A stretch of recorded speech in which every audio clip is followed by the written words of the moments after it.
Rất vui khi gặp lại quý vị trong bản tin thời sự quốc tế ngày 17 tháng 7 của FBNC. Bản tin hôm nay sẽ có một số thông tin nổi bật sau đây.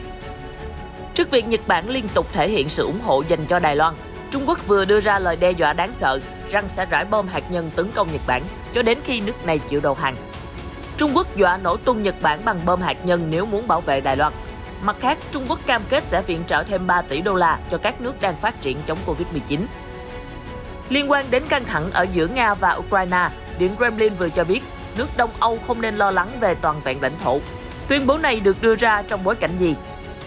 Chuyển sang tình hình ở Afghanistan, Chủ tịch Tập Cận Bình nói gì khi điện đàm với Tổng thống Afghanistan?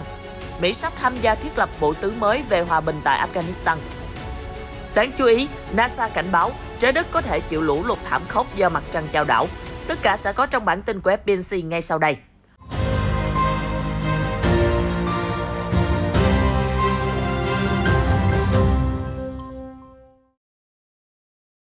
Nếu Nhật Bản dám can thiệp bằng vũ lực khi Trung Quốc giải phóng Đài Loan, đất nước tỷ dân này sẽ đáp trả bằng một cuộc chiến toàn lực chống lại Nhật Bản.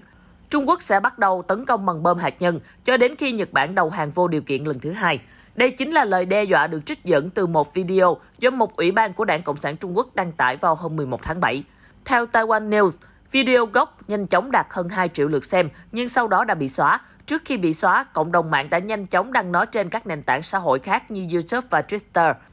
Ngoài lời đe dọa, video còn nhắc về bài học lịch sử, nói về những hành động tàn bạo của binh lính Nhật Bản đối với người Trung Quốc trong hai cuộc chiến tranh Trung Nhật. Video cảnh báo rằng nếu một cuộc chiến thứ ba như vậy nổ ra, người dân Trung Quốc sẽ trả cả mối thù cũ lẫn mới. Nó còn chỉ ra rằng Nhật Bản là quốc gia duy nhất trên thế giới bị tấn công hạt nhân, do đó việc rải bom hạt nhân trên khắp Nhật Bản sẽ mang lại một kết quả gấp đôi với chỉ một nửa nỗ lực. Đoạn video cũng tuyên bố rằng sau khi Nhật Bản bị đánh bại, Trung Quốc sẽ chia 4 hòn đảo chính của họ thành các quốc gia độc lập dưới sự giám sát của Trung Quốc và Nga. Cả hai nước sẽ thành lập các đơn vị đồn trú quân sự ở đó. Người kể nói thêm rằng Okinawa sẽ bị tách khỏi Nhật Bản hoặc do Trung Quốc quản lý hoặc trở thành một quốc gia độc lập. Đoạn video kết thúc bằng lời thề trừng phạt Thủ tướng Nhật Yoshihide Suga, cựu Thủ tướng Abe Shinzo và Phó Thủ tướng Asahi Taro, đồng thời buộc Đảng Dân Chủ Tự Do cũng như các tổ chức và đảng cánh hữu của Nhật Bản phải trả những khoản bồi thường chiến tranh nặng nề. Ở một diễn biến khác, Chủ tịch Tập Cận Bình mới đây cam kết Trung Quốc sẽ viện trợ 3 tỷ đô la cho các quốc gia đang phát triển để đối phó đại dịch sau khi nước này cung cấp hơn 500 triệu liều vaccine chống Covid-19. Tuyên bố này được đưa ra trong cuộc họp trực tuyến khẩn cấp của lãnh đạo các nền kinh tế APEC hôm 16 tháng 7.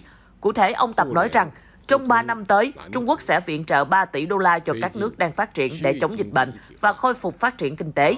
Theo Sputnik News, đây là khoản tiền bổ sung sau khi Bắc Kinh cũng đưa ra cam kết tương tự hồi tháng 5 năm nay. Tờ Deccan Herald đưa tin trong cuộc họp Diễn đàn Hợp tác Kinh tế Châu Á-Thái Bình Dương APEC đã được triệu tập khẩn cấp nhằm giải quyết các vấn đề cấp bách do Covid-19 gây ra. Tham dự cuộc họp còn có Tổng thống Mỹ Joe Biden và Tổng thống Nga Vladimir Putin. Liên quan đến căng thẳng ở khu vực Biển Đen, vừa qua người phát ngôn Điện Kremlin Dmitry Peskov cho biết không có ai ở Nga chính thức bàn luận về tính toàn vẹn lãnh thổ của Ukraine. Tuyên bố được đưa ra hôm 15 tháng 7 sau khi một bài báo của Tổng thống Vladimir Putin viết về sự thống nhất lịch sử của người Nga và người Ukraine được đăng tải trên trang web của Điện Kremlin.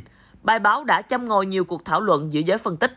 Cụ thể, tuyên bố của Dmitry Peskov được hãng tin TASS trích dẫn như sau. Nga chưa từng tuyên bố chính thức nào về tính toàn vẹn lãnh thổ của Ukraine và các chuyên gia có quyền tự do thảo luận vấn đề theo cách họ muốn, ngay cả khi các chuyên gia này thuộc đảng cầm quyền. Ý kiến của họ không đại diện cho quan điểm chính thức của Nga. Khi được hỏi liệu Ukraine có nên lo lắng về các tuyên bố vừa qua và coi đó là yêu sách của lãnh thổ Nga hay không, ông trả lời chắc chắn là không. Người phát ngôn Điện Kremlin cũng nhấn mạnh trong bài báo của mình rằng ông Putin nói chung về những quả bom hẹn giờ, đe dọa đến sự tồn vong của Liên Xô và tính pháp lý hình thành nên nước liên bang này.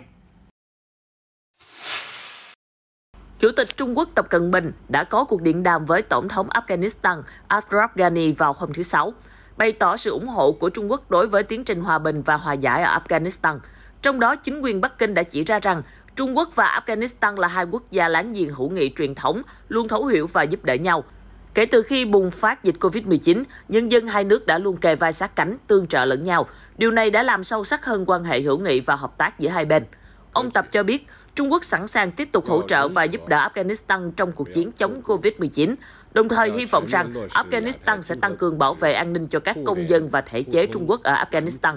Ông Tập nhấn mạnh rằng Trung Quốc kiên quyết ủng hộ chính phủ Afghanistan trong việc bảo vệ chủ quyền quốc gia, độc lập và toàn vẹn lãnh thổ vì lợi ích của người dân Afghanistan và các nước trong khu vực. Trung Quốc khẳng định rằng đối thoại chính trị là cách cơ bản để đạt được hòa giải dân tộc và hòa bình lâu dài ở Afghanistan. Và do đó, Trung Quốc sẽ tiếp tục ủng hộ nguyên tắc nhà nước do Afghanistan lãnh đạo và do Afghanistan làm chủ, đặc biệt là tiến trình hòa giải và tái thiết hòa bình ở Afghanistan. Trung Quốc hoan nghênh những tín hiệu tích cực mà chính phủ Afghanistan và các phe phái trong nước đạt được trong các cuộc đàm phán gần đây ở Tehran. Ông hy vọng rằng các bên tham gia hòa đàm sẽ đặt lợi ích của người dân Afghanistan và đạt được một thỏa thuận chính trị trong thời gian tới. Ông Tập lưu ý rằng Trung Quốc sẽ tiếp tục đóng vai trò mang tính xây dựng trong vấn đề này.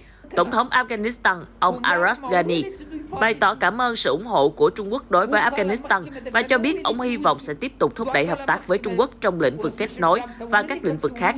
Đồng thời, chính phủ Afghanistan cam kết sẽ giải quyết chính trị cho cuộc khủng hoảng hiện tại và thực hiện hòa bình lâu dài ở Afghanistan.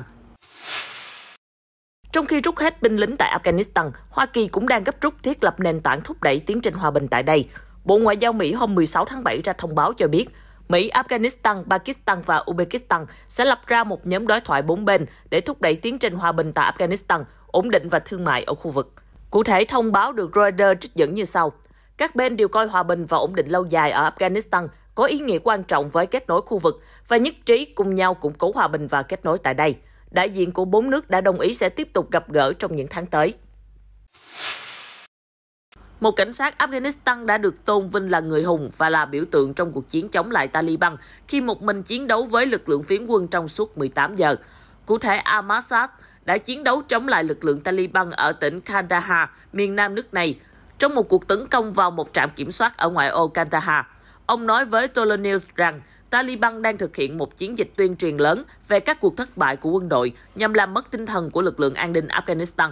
Ahmad Shah và 14 cảnh sát khác đã được triển khai tại một trạm kiểm soát ở ngoại ô thành phố Kandahar khi Taliban tấn công họ. Hãng thông tấn Afghanistan đưa tin, Ahmad Shah bị thương trong cuộc đấu súng, đã không đầu hàng và chống lại Taliban trong 18 giờ. Hiện tình trạng của Shah đã ổn định. Một nghiên cứu mới nhất của NASA cho biết, lũ lụt đã trở thành một vấn đề cấp bách hơn bao giờ hết và các khu vực ven biển nên chuẩn bị tinh thần đối phó với tình trạng ngập lụt trong tương lai. Cụ thể, việc quỹ đạo của mặt trăng quay quanh trái đất bị nghiêng sẽ gia tăng tác động đến thủy triều trên trái đất, theo kết luận của nghiên cứu vừa được công bố trên tạp chí Nature Climate. Theo Reuters, quãng thời gian quỹ đạo của mặt trăng bị nghiêng sẽ kéo dài gần 20 năm. Trong nửa đầu chu kỳ này, triều cường sẽ thấp hơn bình thường.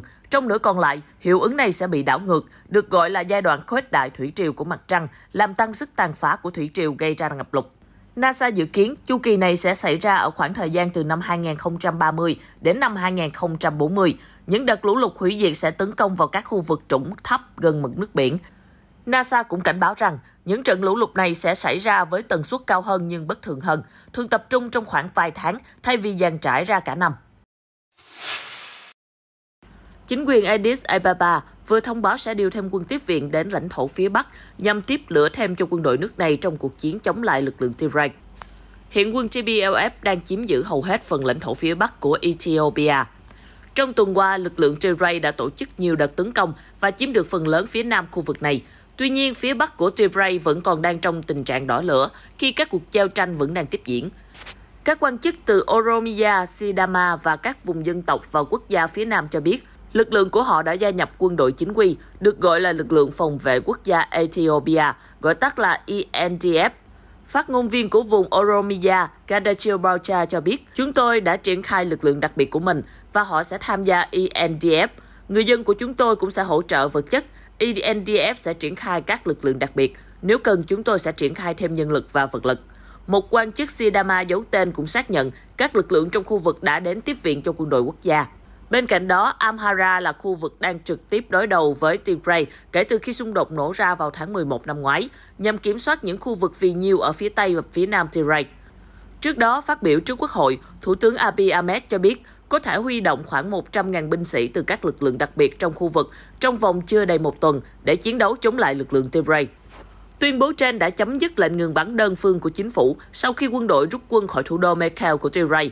Các nhà lãnh đạo Tigray chế nhạo lệnh ngừng bắn như một cách để che đậy những tổn thất trên chiến trường và việc bắt giữ hàng nghìn tù nhân chiến tranh của lực lượng quốc gia.